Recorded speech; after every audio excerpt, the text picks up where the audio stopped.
O Dr. Roberto Fernandes, representante da Associação Brasileira de Loterias Estaduais, para fazer uso da palavra.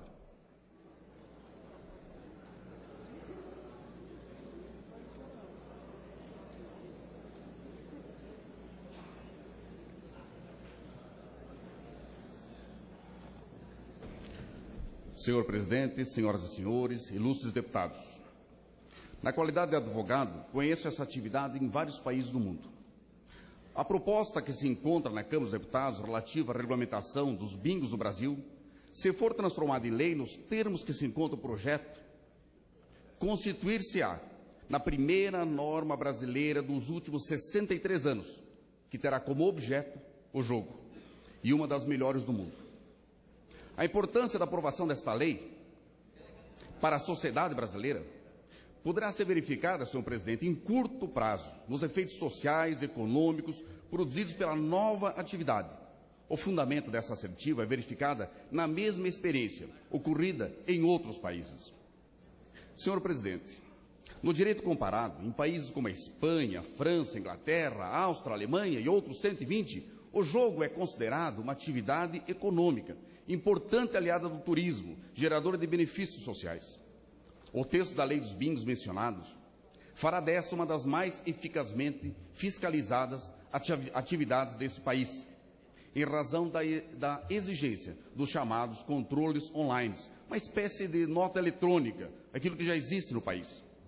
Esse controle online poderia ser ainda identificado ou interpretado e compreendido como uma percepção da tecnologia que a Caixa Econômica Federal hoje utiliza para controlar milhões de operações diárias nos aproximados 25 mil terminais de apostas, máquinas de apostas, nas mais de 9 mil agências lotéricas no país. Aliás, a Caixa Econômica Federal é motivo de orgulho de todo brasileiro, sim, por transformar o jogo num bom negócio para todos, para a sociedade e para o governo.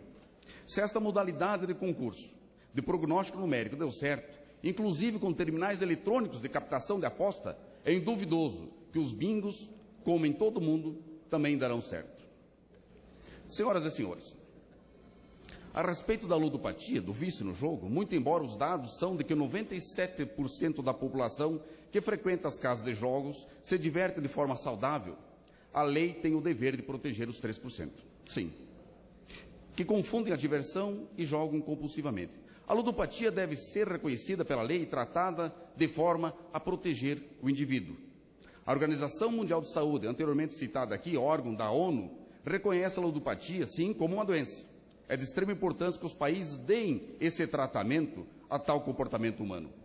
O Brasil, mesmo sendo integrante da ONU, não atende a esta orientação, pois a única lei que trata dessa questão, a Lei das Contravenções Penais, trata como contraventor penal o jogador que for flagrado em uma casa de jogos, que no caso do Brasil atualmente são todas clandestinas. A lei dará proteção aos apostadores regulares e ludopatas. Hoje, o jogo é acessível na internet, nos cassinos que cruzam nossos mares, nos cassinos limítrofes, na atividade clandestina. Seria uma hipocrisia qualquer um afirmar que hoje nós não temos jogo no Brasil, que nunca, nos últimos 63 anos, foi devidamente controlado. O texto da Lei dos Bingos, que tramita nesse momento na Câmara, criará um mecanismo de proteção já utilizado em várias outras nações, intitulado Cadastro Nacional de Ludopatas, semelhante ao conhecido SPC, ou Serasa. Todos nós conhecemos esses dois órgãos, aliás, com um procedimento processual possível, já adotado na lei civil brasileira, que é aquela que se refere à interdição judicial. O caráter do jogo de bingo, senhoras e senhores, é de diversão, entretenimento, cuja realidade só pode ser conquistada através do regramento da conduta dos participantes.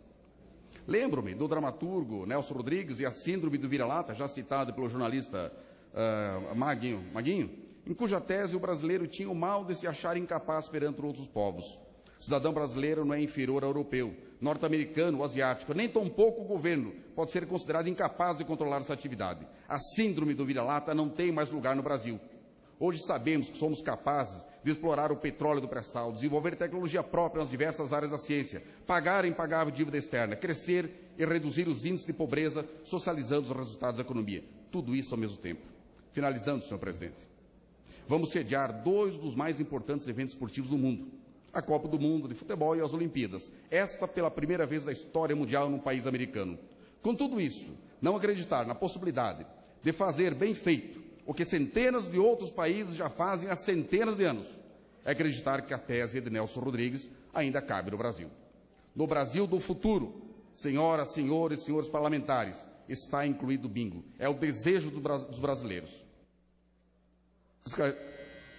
Só a título de esclarecimento, para concluir, senhor presidente, a carga tributária dos bingos é de aproximadamente 53%. Os 17% anteriormente citados são apenas o tributo específico sobre a atividade. Os bingos são tributados em 53%, senhoras e senhores. Muito obrigado.